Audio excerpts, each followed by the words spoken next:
হাসপাতালে আশ্রয় নিতে এসে ধর্ষণের শিকার হয়েছেন এক গৃহবধূ। মানিকগঞ্জ ২৫০ শয্যা বিশিষ্ট জেনারেল হাসপাতালে ২ আনসার সদস্যের হাতে গণধর্ষণের শিকার হয়েছেন বলে অভিযোগ করেন ভুক্তভোগী গৃহবধূ।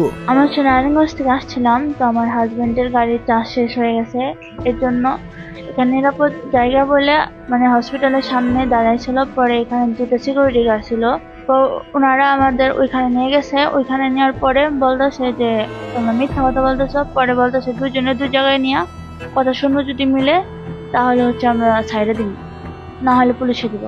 তো আমাদের দু জায়গায় নিয়ে, পরে আমার হাজবেন্ড ছিল নিচে আর আমি ছিলাম উপরে। তারপরে একটা ছেলে আসছে, সিকিউরিটি। তারপর আসার পরে আপনার আমার কথা জিজ্ঞেস করছিল অনেক কিছু। পরে আমার অনেক ভয় দেখাইছে, তোমার মায়েরা ফিল্মু, তোমার এটা ওইটা অনেক কিছু বলছে। পরে আমার দর্শন করা হয়েছে। তারপর উনি যাওয়ার পরে আরেকজনকে পাঠাইছে, উনি ওইরকম করছে। যে আমার বউ বললো যে না আমি থাকবো না এখানে, যে আমার ভালো লাগে না, হসপিটালে থাকতে অনেকটা খারাপ লাগতেছে। আমারও অস্বাভাবিক লাগলো যে হয়তো এখানে কিছু বলতেছে না, দেখি বাইরে যে কিছু বলে কিনা, নাহলে বাসে চলে যাবো, হয়তো এখানে থাকতে লেগে খারাপও লাগতে পারে। তো বাইরে যাওয়ার পরে যে ওকে যখন আমি এক পর্যায়ে যে ভালো করে বলি যে আমার মাথা ছুঁয়ে বলো তো যে কিছু করছে কিনা বা কিছু হয়েছে কিনা তোমার সঙ্গে, ওনার মাথাতে আমি হাত দিয়ে বলি যে তোমাকে ছাড়বো না, বলো সত্যতা। এক পর্যায়ে কেঁদে দেয় বলে জানা আমার সঙ্গে এগুলো করছে। আমি তাৎক্ষণিক যে সদর থানাতে যে ডায়েরি করে সঙ্গে সঙ্গে পুলিশ এসে তাদেরকে শনাক্ত করে দিয়ে আমরা তাদেরকে ধরে নিয়ে গেছি। এই ঘটনায় অভিযুক্ত আনসার সদস্য শাহাদাত হোসেন ও আবু সাইদকে আটক করেছে সদর থানা পুলিশ। বর্তমানে হাসপাতালে চিকিৎসা দেওয়া হচ্ছে ভুক্তভোগী নারীকে। পুলিশ জানায় অভিযোগের সত্যতা যাচাই করে দ্রুত প্রয়োজনীয় আইনগত ব্যবস্থা গ্রহণ করা হচ্ছে।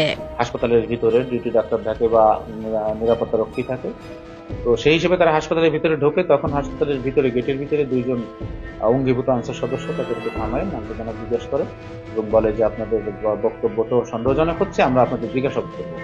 তখন একজন সদস্য পুরুষটাকে একদিকে নিয়ে যায় জিজ্ঞাসাবাদ করতে, আর একজন সদস্য মহিলাটাকে নিয়ে যায় জিজ্ঞাসাবাদ করতে তাকে দোতলায় উঠে ওইখানে বসে জিজ্ঞাসাবাদ করার নামে তাকে ধর্ষণ করে, যেটা ওই মহিলার বক্তব্য। পরবর্তীতে ওই সদস্য নিচে নেমে এসে ওর স্বামীর কাছে থাকে এবং ওর স্বামীকে কথা বলতে বলতে আরেকদিকে নিয়ে যায় জিজ্ঞাসাবাদ করতে। আর ওই স্বামীর কাছে থাকা ব্যক্তি আনসার সদস্য তখন উপরে যায় যে ও তখন ওই মেয়েটাকে ধরে। তো এই বক্তব্যের পরিপ্রেক্ষিতে আমাদের টিম ওইখানে গেছিল। যাওয়ার পরে তারা ওই আনসার সদস্যদের ডাকায়। আনসার সদস্যরা প্রথমে আসতে অস্বীকৃতি জানায়, পরবর্তীতে যখন ঘটনা বলে ডাকায় তখন সমস্ত আনসার সদস্যকে দাঁড় করাইয়ে মেয়ের সামনে দিলে মেয়ে নিজেই শনাক্ত করে যে এই 2 জন আনসার সদস্য এই ঘটনাটা করে। তখন আমাদের টিম ওই 2 জনকে আটক করে জিজ্ঞাসাবাদের জন্য, এবং মেয়েটা অসুস্থ বিধায় তাকে হাসপাতালে ভর্তি রাখা হয়েছে ওসিসিতে। আর মেয়ের গার্জিয়ানরা আসতেছে, তারা আসলে অভিযোগ করে আমরা আইনগতভাবে মামলা বা পরবর্তী কাজে। গতকাল রাতে আনসার মোহাম্মদ শাহাদত হোসেন এবং আবু সাইদ, এরা 2 জন রাতের 10টা থেকে সকাল 6টা পর্যন্ত ডিউটি ছিল। ভোর 5টার দিকে একজন এসআই 2 জন কনস্টেবল সহ এসে আমাকে জানাইছে যে তারা রাত্রে কোনো একটা অনাকাঙ্ক্ষিত ঘটনা ঘটাইছে। আমি তাৎক্ষণিক আমার ঊর্ধ্বতন কর্মকর্তাদের জানাইছি। এখন তারা যে সিদ্ধান্ত নেবে সেটাই। তারা বর্তমানে পুলিশ হেফাজতে আছে, 2 জনই পুলিশ হেফাজতে আছে।